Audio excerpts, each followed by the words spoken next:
Signori, i ragazzi stanno provando, vi facciamo fare una piccola spiata di nascosto. Tu vi devi dire qualcosa?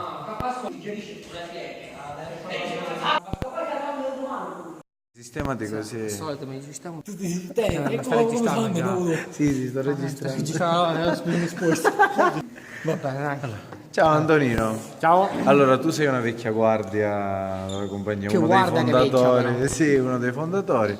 Perciò dimmi, presentati. Vabbè, io sono Antonino, mi conoscete perché mi avete visto in varie sfaccettature. Dai video che abbiamo fatto, ovviamente a quando sono salito sul palco, comunque siamo stati qui su questo bellissimo palco a recitare, comunque mi conoscete. Ci stiamo preparando per la commedia che faremo nel periodo natalizio, la solita commedia, poi vedrete questa faccia molto spesso, da qualunque parte, per qualsiasi evenienza, ma ci sono sempre. Racconta un po' il tuo personaggio senza fare capire la commedia. Ma il mio personaggio è un po' difficile da raccontare per due motivi. Uno perché all'inizio avrà un po' di fame, ma fame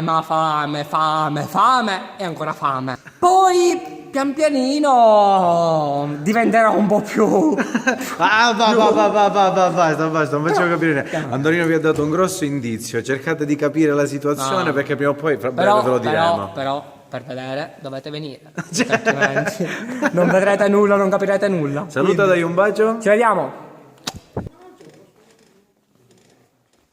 Buonasera, Ciao Giovanni. sono Giovanni, sì, sono Giovanni Falsone che venite. Perché mi fate ridere? Non lo guardate.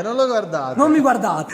Perciò Giovanni, racconta un po' di te, chi sei? Sì, sono Giovanni Falsone e come ogni anno ci stiamo preparando per questa nuova commedia, gennaio 2016, speriamo di andare bene. Noi ci stiamo divertendo già a provare. Sì. Va bene Giovanni, puoi parlare un po' del tuo personaggio Sì, senza fare capire sì, niente? Il mio personaggio è un personaggio, sì, lavoratore, che lavora a Taneto. Taneto, sì, che lavora... ha pazienza, sì, solo che ogni tanto... 5 minuti, sì. Com'è Gio? Fammi vedere 5 minuti. Sì. Però dobbiamo dire che è anche in grado di mettersi in panni che comunque non gli appartengono. Non gli appartengono. Ora non diciamo altro perché rischiamo. Va bene così. Giovanni è anche lui uno degli storici attori della... Storici.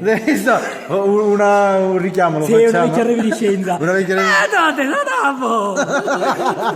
Avanti, saluta. Va bene. Ciao e ci vediamo presto. Saluta come l'anno scorso. Vediamo. Bene, è stato gioia.